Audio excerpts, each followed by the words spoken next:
من الشیطان الرجیم بسم اللہ الرحمن الرحیم۔ جناب موسیٰ کلیم اللہ نبی نے خالق کائنات نے موسیٰ نبی سے سوال کیا کہ اے موسیٰ، کیا کبھی آپ نے خالصتاً مجھ خدا کے لیے بھی کوئی عمل کیا ہے، کوئی کام کیا ہے؟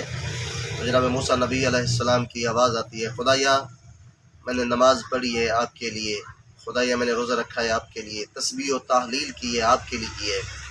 تو خالق کائنات کی آواز آئی، اے موسیٰ نماز پڑھی ہے وہ پل صراط سے گزرنے کا سبب ہے، تو روزہ جو آپ نے رکھا ہے وہ جہنم کی آگ کے آگے ڈھال ہے، اور آپ نے جو تسبیح و تحلیل کی ہے وہ جنت میں جانے کا کیا ہے سبب ہے۔ تو یہ تو کام جو آپ نے کیے ہیں، نماز، روزہ اور تسبیح و تحلیل، یہ اپنے لیے کیے، خالصتاً مجھ خدا کے لیے کیا کیا آپ نے؟ تو جناب موسیٰ علیہ السلام رونے لگ گئے، خدا کی بارگاہ میں عرض کی، خدایا خالصتاً کون سا کام ہے جو آپ کے لیے کیا جائے؟ تو خالق کائنات کی آواز آئی، اے موسیٰ یہ بتا کبھی مظلوم کی مدد کی ہے؟ موسیٰ یہ بتا کبھی بھوکے کو کھانا کھلایا ہے؟ موسیٰ یہ بتا کبھی تسے کو پانی پلایا ہے؟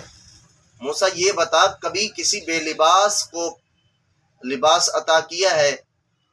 یعنی یہ خالق کائنات جناب موسیٰ علیہ السلام کو کہہ رہی ہے ہمارے لیے ہیں کہ ہمیں چاہیے کہ بے لباس کو لباس پہنانا چاہیے، غریب کی مدد کرنی چاہیے، مظلوم کی مدد کرنی چاہیے، تسے کو پانی پلانے، بھوکے کو کھانا کھلانا چاہیے۔